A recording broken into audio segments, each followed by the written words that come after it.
Hey guys, Foursquare Studios here, back with more Spellweaver, but something a little different. Because we have for you the spoilers from Valiant Dawn, nature, and something special. So, we have all of the new nature cards to go through. We're going to go through common, uncommon, rare, and the epics. Starting us off is something we've seen before, Gurkha Tribe Shaman. Here's a secret card. He's a shaman. He's a goblin in green. It's not a bad card either. Yeah, he moves shamans to a different color, which we'll be seeing a lot of. Our second card is Gurkha Tribe Warrior, though. He's something different. It's 1 mana, 1 level. He's a 1/1, but he gets +1 attack, +1 speed for each other goblin that entered the field this turn. Ooh. This seems like a really good card, because if you follow this up with a Gibbo and Ronnie, you now have a 3/3/4 speed that can kill a lot of things. Dang, yeah, that's pretty intense. The fact that it gets the plus speed is interesting. Or I guess it's a 3/1, not a 3/3. So it'd still die, but it can trade up quite a lot that way. It's a very interesting card for a common. Mm-hmm.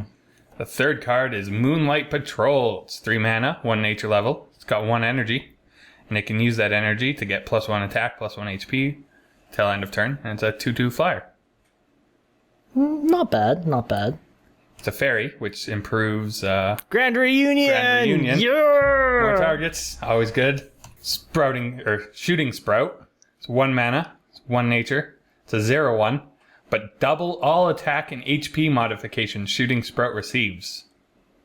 It's a very interesting card, because you can all of a sudden pump it massively out of nowhere, but it is 1 speed, so it's not really gonna eat creatures out of nowhere. It's just gonna beat face for extremes. Except unless you're swinging for like 20, you almost are obligated to block. Well, I mean, you put an implant, unstoppable. Yep.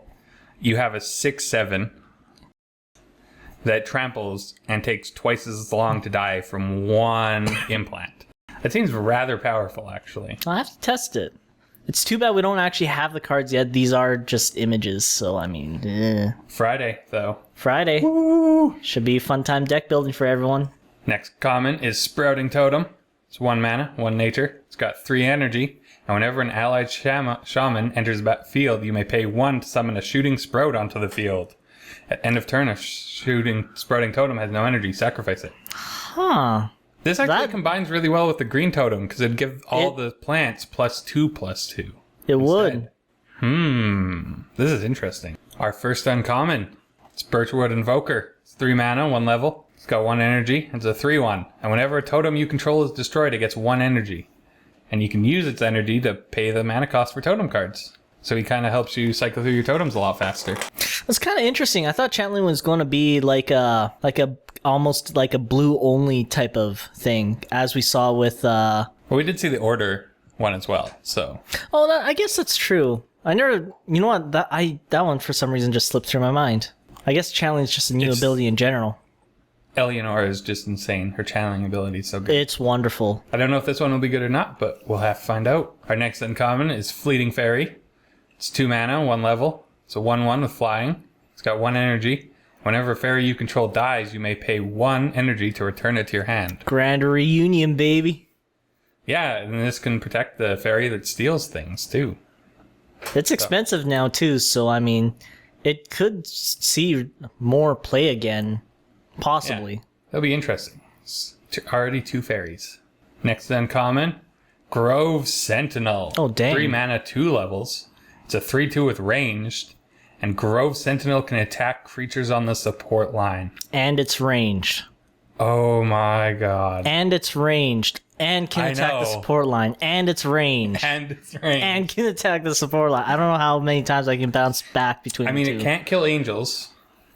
But it can kill... But that's so much value. It can kill the Golem Maker.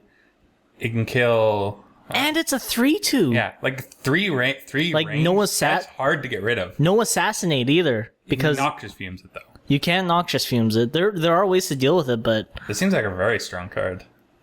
I think Grove Sentinel will see a bit of play. Our next uncommon is Morning Ferry. We got another fairy. It's 2 mana, 2 levels. It's got 0 energy to start. It's a 2/1 with flying. And whenever another creature you control dies, it gets 1 energy. And you can use Morning Fairy's energy to pay for the mana cost of creature cards. Ooh, I really like that use of channeling. Yeah, actually, it would definitely go with the Wisdom aspect very well. Not necessarily the Wisdom aspect. I was thinking Rage. Like, if you have this Rage would in an work aggro too. deck, if you just trade off your creatures, it means you can dump more creatures on the field faster to just replace them.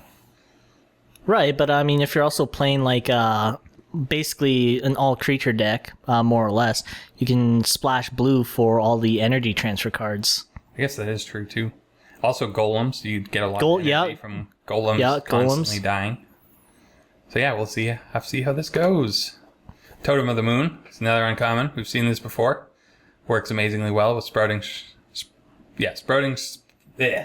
sprout. There we go. We can do this. As we've learned, so we'll look forward to seeing how it improves. And our first rare is Earthquake. It's 3 mana, 1 nature level.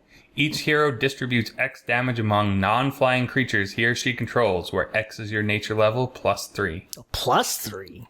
So it'll deal at least 4 damage, but it is both players. Can't kill angels. It's amazing against aggro, though. And it could do quite well with the last card we just saw, where when your creatures die, you get energy. That too. And but I mean, flying, so it wouldn't die. Yeah. Maybe that's why we have all these fairies now, and they just destroy the ground. Our next rare, a fairy, is a fairy, Empress of the Forest, 3 mana, 2 levels. It's flying. It's 3/2, and when it enters the field, other creatures you control gain +1 energy. So this has been synergizing with all the other fairies we've seen. It's kind of like a Lord effect. Could also help Golem Maker and Wisdom. So I don't know. Seems like it'd be a rather decent card. Yeah, for sure. Our next rare is Gladys the Enchanted, a legendary 3/4. Starts with 2 energy, 4 mana, 1 nature level. You can use 1 energy to get 1 speed until end of turn. And channeling, so you can use its energy to pay for the mana and energy cost of creatures' activated powers. That might actually be quite relevant. Especially since if you have 2 nature levels and a generic level, whenever he deals combat damage to a hero, he gains 2 energy. That channeling ability might actually be extremely good. All I can think of is Red Dragon. It's like, this hits... that's another one. And then you have a half-cost Dragonfire. Red Dragon. You know what, just based Plus on... being able to boost his speed up so he can dodge things. Just based on what we've seen so far, this is only nature that we're covering, because that's all we were given. And only these are very nature. cool cards. And there's already a ton of synergy we can think of. Yeah. And there's a bunch of other cards that they could synergize with. I cannot wait to see the rest of the new spoiler cards. Next one is Moonlight Monument. It's a skill shrine with the ability Rune of Might, which requires a nature and a generic level. 1 mana, 2 turn cooldown. The next time you play a level 1 creature this turn, another allied creature gets +1 attack, +1 HP until end of turn. This is quite a bit similar to the Elf Shrine, but it requires you to have another creature to play to get the effect. But it doesn't have to just be an elf. Yeah, I don't think it's a bad card. I can think of a few uses, but I mean, it's one of those, it can be handy to have, but not necessarily game breaking or extremely good. At least nothing that I can really think of at the moment. Yeah, like the aggro elf deck. Oh, absolutely. Doesn't even run the Elf Shrine at the moment, so I'm not sure if this card will have a home or not. Well, we'll find out. Our next rare is Ritual of the Gardens. It's 2 mana, 1 nature level. It's a spell. Exhaust any number of fairies you control. Put a nature creature with mana cost equal to that number from your hand onto the field. Draw a card. So this is probably why there's a ton of fairies. Yeah. Does have to be a nature card. Doesn't have too many exciting things, but there'll probably be some coming up that you could use this to play. Our next rare is Silverfang. Still puppy. He's still amazing. Love this card. And our first epic is Elgaron the Eternal. Dang. 4 mana, 4 levels, legendary, 6/6 unstoppable. When Elgaron enters the field, it deals X damage to each other non-flying creature, where X is 1 plus the number of cards in your graveyard named Elgaron. 6/6 unstoppable. Kills all the small creatures that could chump block it. It's a beast. And Theanor Wolftongue. I've already seen this before. He makes silver fangs and is rather powerful. He makes awesome silver fangs. Yeah, and if you use his ability, he makes awesome silver fangs that even change art. That's the best part. That is the coolest thing. So, now it's time for the special cards. They are multi-aspect. Oh, no, finally. Or color non-binary, depending on how you want to define them. I don't know what the red symbol means. Are they beyond epic? They're mythical. No, they just get a special little group of their own because they're racially diverse, and so they want to be classified as something else. Of course. Naturally. So we have Azerhis the Burning Agony. It's 4 mana. 1 corruption level, 1 rage level, 1 generic level. A legendary 4/3 with flying and swift. Oh, man. When Azerhis deals damage to heroes in the form of decaying cards, and whenever the enemy hero decays cards, select one of those cards. Azerhis deals damage equal to that card's mana cost to an enemy creature or hero. Okay. This can burn face. This can get creatures. It mills them, which is kind of weird, but it's worth it. May I just point something out? I feel like Reanimator decks or Overwhelming Forces. Thank you. Just got a lot better. Will just get a lot better. I don't know how many of these cards there are. I think Wisdom will also be extremely predominant, especially with Eleanor. Not only Eleanor, but New Horizons. Because if there's multicolor cards, yeah, you're gonna want ways to get the multiple colors. Yeah, you're gonna want like the It's also got Obelisk to do that too. Yeah, absolutely. So I think Wisdom will be extremely strong unless other, aspects have some way of getting a giant creature out. Like Nature had one. The one with the fairies, exhaust all fairy, or however number of fairies you want. Put a green card. So was it specifically green? Yeah, it's a nature. But it could be a nature multicolored card. Presumably for now. For now. We don't actually know yet, because this would pair rather well with Bezarok, because if you use his die trigger, you can get 3 Infernal Vultures and mill for 12. Oh. And you have another card that's trying to mill. So that can even clean up threats that would oppose you. Our next multicolor. There's more? There's more. Shaqiri, Riot Instigator. 3 mana, 1 rage level, 1 dominion, 1 generic. Legendary. It's a 4/4. When Shaqiri enters the field at the start of your turn, put a target emblem on another creature. Creatures with target emblems get +1 attack, +1 HP, and become slaves. Oh my goodness. 4/4 is rather big. He does have to put a target emblem on another creature. But if his ability is fast enough, or I guess if your opponents don't have tons of creatures, you can just turn them all into slaves, and they can't attack or block. And then you have a 4/4 that just goes unopposed. And you can also pump up your creatures as long as you maintain the slave population. This is a really interesting way to use slaves. Seems like a very powerful card. And our next one. How many do we have? A few. Melinde, Spirit Guide. 4 mana, a Wisdom, and a Nature. I like it already. It's Ferry. It's a 2/3, legendary, flying. When Melinde enters the field, you may put a spirit card from your hand onto the field. When Melinde leaves the field, return that spirit from the field back to your hand. The first thing I'm thinking of is Mesmerizing Spirit, because that is a spirit. It does put you in a 3rd aspect, however. Yeah. I can also think of Mesmerizing Spirit, but the ability to bounce back and get double effect isn't really useful there. But I'm sure there will be cards that this will be useful with. Absolutely. It's crazy so far. I love these multicolored aspects. Oh my goodness. Very exciting. Next one. Rygon Demon Catcher. 3 mana, Dominion, Corruption, legendary, 3/5. At the start of your turn, summon a demon with level equal to your level under the enemy hero's control. Whenever an enemy hero dies, summon a copy of it under your control. So at the start... I'm trying to think of a way to abuse this, and I'm sure there is. There always is a way to abuse something, even if it doesn't exist yet. we don't know the other aspects yet. Yeah, so that's true. We don't know any of the new demons that could synergize with this card. I think we're going to need to keep an eye on this card, honestly. It's probably one that will have to be that way. Our next card is Solutio, the Awebringer. 4 mana, 1 order level, 1 wisdom. It's a legendary 3/3 with 3 speed.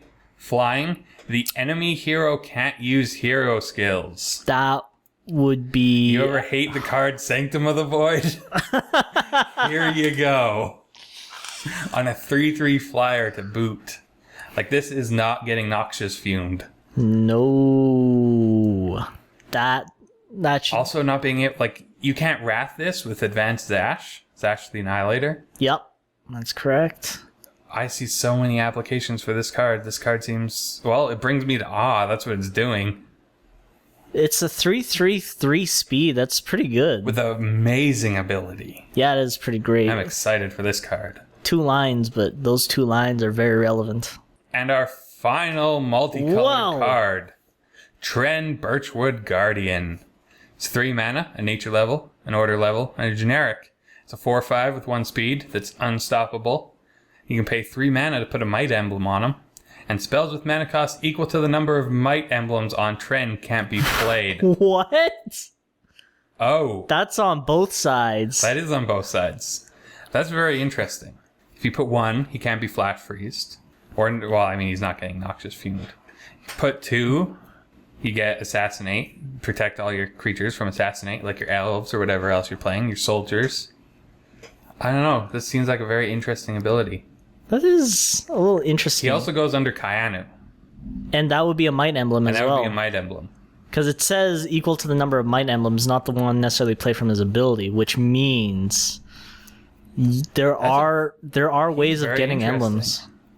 You could make it so he can't be dragon fired. You can make it so he... I mean, if you've put 4 Might emblems on him, he's not getting dragon fired anyway. Yeah. You put 1 Might emblem on him and he's not getting dragon fired. It's not the point, though. You gotta get him as high as possible. You can't be dragon fired, which could be important. Yeah. Good. I don't know. That's a very interesting ability, and I'm not sure how it would play, but it seems rather powerful. It seems powerful, but I think this is one of those cards where it everything, when said and done, looks good on paper, but once you actually get in game...